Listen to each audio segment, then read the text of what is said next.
नमस्कार दोस्तों, कैसे हैं आप सब। आशा करता हूं कि आप सभी स्वस्थ और खुश होंगे। तो दोस्तों, आज हम इस वीडियो में बात करेंगे कि आखिर क्यों भगवान शिव और हनुमान जी के बीच युद्ध हुआ। तो चलिए शुरू करते हैं। त्रेता युग की बात है। त्रेता युग में भगवान राम और रावण युद्ध के बाद जब प्रभु श्री राम अयोध्या लौट आए तो उन्होंने अश्वमेध यज्ञ का आयोजन करवाया। यज्ञ करने के बाद, जैसा कि आप सभी जानते हैं, अश्वों को स्वतंत्र विचरण के लिए छोड़ दिया जाता था, जिसके पीछे यज्ञकर्ता राजा की सेना होती थी। जब यह अश्व दिग्विजय यात्रा पर जाता था तो स्थानीय लोग इसके पुनरागमन की प्रतीक्षा करते थे।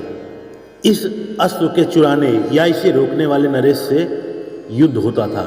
यदि यह अश्व खो जाता तो दूसरे अश्व से यह क्रिया पुनः आरंभ की जाती थी। जैसा कि आप सभी जानते ही हैं कि एक बार लव और कुश ने अश्वमेध के अश्व को रोककर भगवान श्री राम को चुनौती दी थी और तब हनुमान जी को युद्ध के लिए भेजा था। तब लव और कुश से युद्ध के दौरान हनुमान जी समझ गए थे कि वे कौन हैं और उन्होंने खुद को लव और कुश के हाथों बंदी बनवा लिया था। इसके बारे में अगले वीडियो में बात करेंगे। इसे ही यज्ञ का घोड़ा देवपुर पहुंचा तो शिव भक्त राजा वीरमणि के पुत्र रुक्मांग ने श्री राम के घोड़े को रोककर उसे बंदी बना लिया। अब देवपुर और अयोध्या की सेना में युद्ध तो होना तय था। वीरमणि ने सुना कि प्रभु श्री राम के अनुज शत्रुघ्न की सेना युद्ध के लिए बढ़ती चली आ रही है। तब उन्होंने सशस्त्र सेना को तैयार रहने के लिए कहा और अपने प्रबल पराक्रमी सेनापति रिपुवार को आदेश दे दिया। फिर स्वयं शिवभक्त राजा वीरमणि अपने भाई वीर सिंह, भांजे बनमित्र तथा राजकुमार रुक्मांग के साथ युद्ध के लिए रणभूमि में पहुंच गए। दोनों सेना के बीच भीषण युद्ध हुआ जिसमें हनुमान जी ने सभी को पराजित कर दिया। अंत में वीरमणि को हनुमान जी ने मूर्छित कर दिया।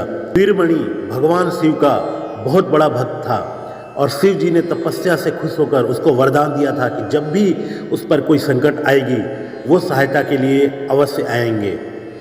जब भगवान शिव को पता चला कि वीरमणि संकट में है तो भगवान शिव अपने गणों के साथ युद्ध के मैदान में पहुंच गए।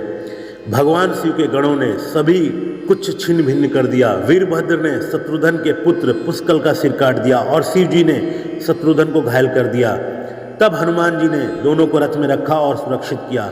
फिर हनुमान जी सेना का मनोबल बढ़ाते हुए गर्जना करके आगे बढ़े और शिव जी के सामने जाकर खड़े हो गए।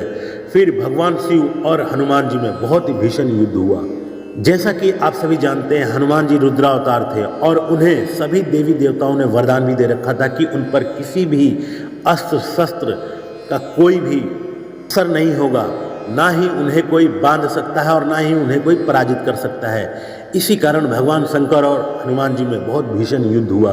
दोनों ओर से हर तरह के दिव्यास्त्रों का प्रयोग किया जाने लगा। हनुमान जी के पास शिव जी के हर दिव्यास्त्र का मुंहतोड़ जवाब था। युद्ध बहुत भयानक से भयानक होता जा रहा था। यह देखकर भगवान राम वहाँ प्रकट हुए और भगवान श्री राम ने हनुमान जी को समझाया कि आप किससे युद्ध कर रहे हो, शिव ही राम है और राम ही शिव हैं। यह सुनकर हनुमान जी को शिव जी में राम जी का रूप दिखने लगा। यह देखकर वे अपना युद्ध रोककर भगवान शिव के सामने और भगवान राम के सामने हाथ जोड़कर खड़े हो गए। तब भगवान शिव हनुमान जी के पराक्रम को देखकर बहुत ही प्रसन्न हुए और हनुमान जी को मनचाहा वर मांगने को कहा। इस प्रकार इस युद्ध का अंत हुआ। वैसे यह युद्ध मात्र प्रभु श्री राम और भगवान शंकर की लीला ही थी। इस युद्ध में भगवान शंकर हनुमान जी की परीक्षा ले रहे थे। तो दोस्तों, यह वीडियो कैसी लगी कमेंट में ज़रूर बताना और यदि वीडियो अच्छी लगी हो तो शेयर करना ना भूलना और यदि चैनल पर नए हों तो चैनल को सब्सक्राइब भी कर देना। जय श्री राम मित्रों।